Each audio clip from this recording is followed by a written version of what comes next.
आपने ये कहावत तो सुनी होगी कि पढ़ोगे लिखोगे बनोगे नवाब, अगर खेलोगे कूदोगे हो जाओगे खराब। लेकिन अब ये कहावत जो है कहीं ना कहीं शिक्षा के वर्तमान का जो समय है, शिक्षा के साथ साथ खेलों का समय है। खेलों में भी देश के खिलाड़ी, टोहाना क्षेत्र के खिलाड़ी, प्रदेश के खिलाड़ी अपना नाम रोशन कर अच्छे पदों पर अपनी सेवाएं दे रहे हैं। मैं इस वक्त मौजूद हूँ टोहाना को शिक्षा का हब बनाने में अपनी अहम भूमिका निभाने वाले डिफेंस शिक्षण संस्थान में, और आज यहाँ वार्षिक खेलकूद प्रतियोगिता का आयोजन किया जा रहा है। इस खेलकूद प्रतियोगिता में CDLU सिरसा से वाइस चांसलर श्री मलिक जी पहुंचे हैं और प्राचार्य सुभाष मानसा जी और एडमिन सर जो है वर्मा जी यहाँ पर मौजूद है। मैं सबसे पहले बात कर लेता हूँ अपने मलिक सर से। नमस्कार सर, आज आप यहाँ पहुंचे हैं टोहाना को डिफेंस शिक्षण संस्थान ने, टोहाना का नाम में टोहाना में ही रोशन नहीं है बल्कि पूरे प्रदेश में, देश में इस शिक्षण संस्थान का नाम रोशन है। आपके आशीर्वाद से यहाँ पर अब MA भी आई हैं। अच्छी खेलों की बात करें, क्या कहना चाहेंगे आज ये कार्यक्रम? इस कॉलेज की जो अपनी मेहनत है, अपनी पहचान है, और जिस तरीके से टोहाना जैसे क्षेत्र में ये अपनी एक क्वालिटी एजुकेशन दे रहे हैं, तो उसके लिए मैं इनको बधाई देता हूँ।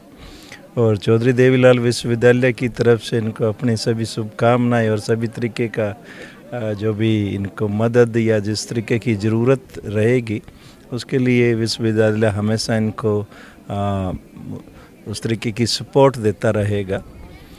जैसे कि मानसा साहब ने बताया कि यहाँ एक इंटर यूनिवर्सिटी जो कंपटीशन था उनमें इनका एक रेसलर था, उसने फर्स्ट पोजीशन ली है।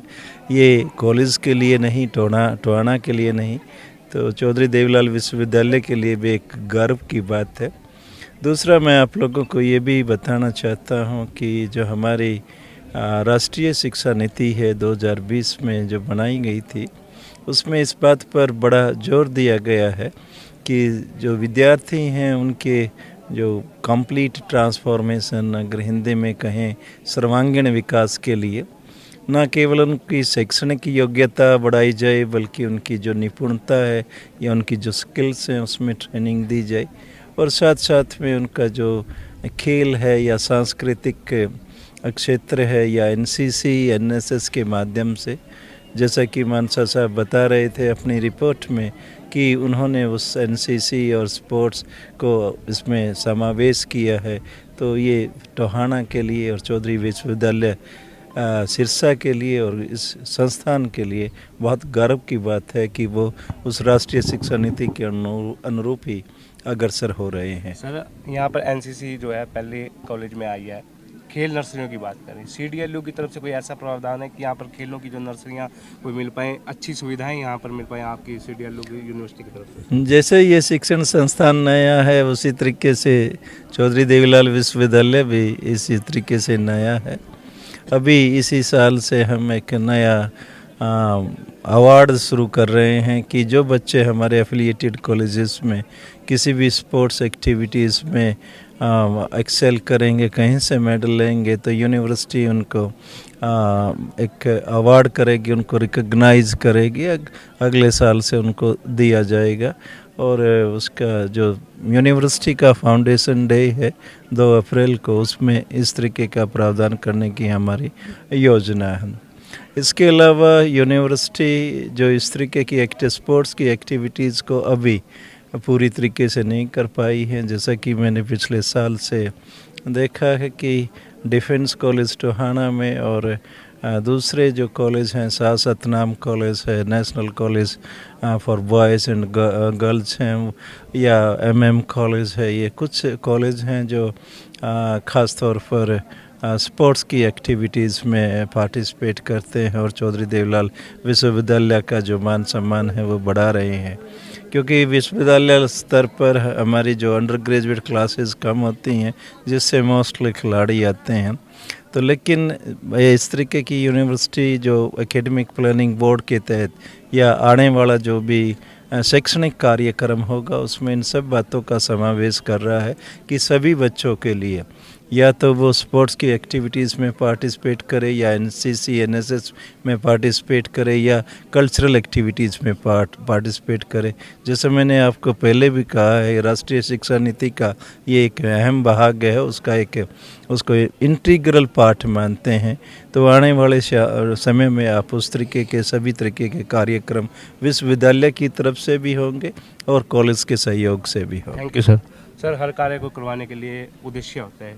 आज जो वार्षिक खेलकूद प्रतियोगिता करवाई गई, इसका क्या उद्देश्य है?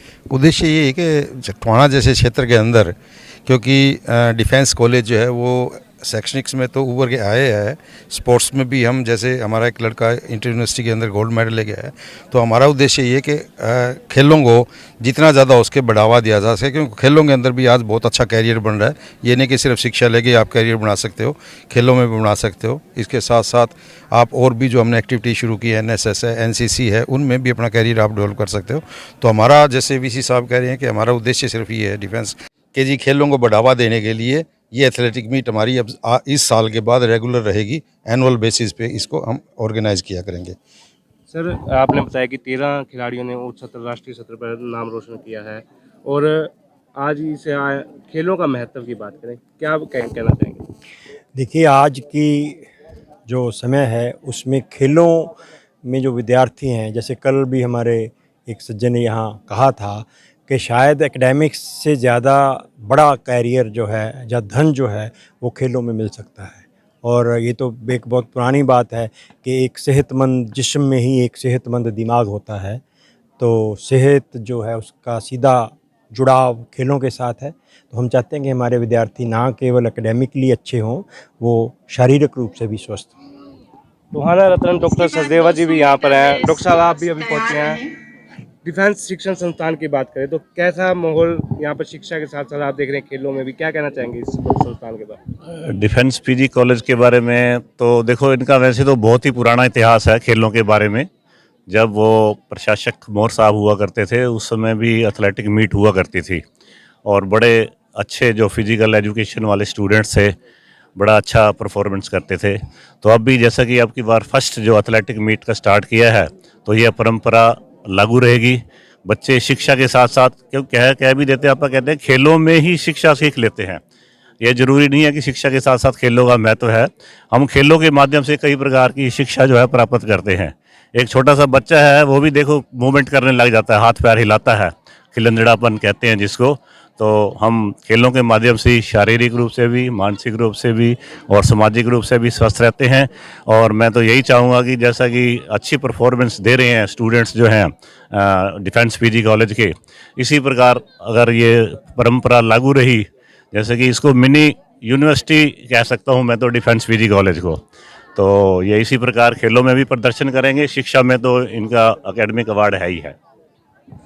तो सुना आपने कि डिफेंस शिक्षण संस्थान ने शिक्षा के साथ साथ खेलों के अंदर भी जो है यहाँ के बच्चों ने जो है अपना नाम रोशन किया है। और टोहाना रत्न डॉक्टर श्री सचदेवा से हमने बात की, कॉलेज के प्राचार्य डॉक्टर सुभाष मानसा जी से बात की, एडमिन के वर्मा जी से, और जो आज के यहाँ चीफ गेस्ट हैं मलिक साहब जो है वाइस चांसलर हैं CDLU के, उनसे बात की। उन्होंने पूरी जो है जानकारी हमें दी। आपको मैं बता दूं कि आज यहाँ पर वार्षिक खेलकूद प्रतियोगिता का जो आयोजन किया गया है, इस खेलकूद प्रतियोगिता में कॉलेज के जो है विद्यार्थी विभिन्न जो है प्रतियोगिताओं में अपनी जो प्रतिभा का प्रदर्शन कर रहे हैं। इस वीडियो को अधिक से अधिक लाइक कीजिएगा, शेयर कीजिएगा। मिलेंगे फिर एक नई वीडियो के साथ, तब तक के लिए जय हिंद जय भारत।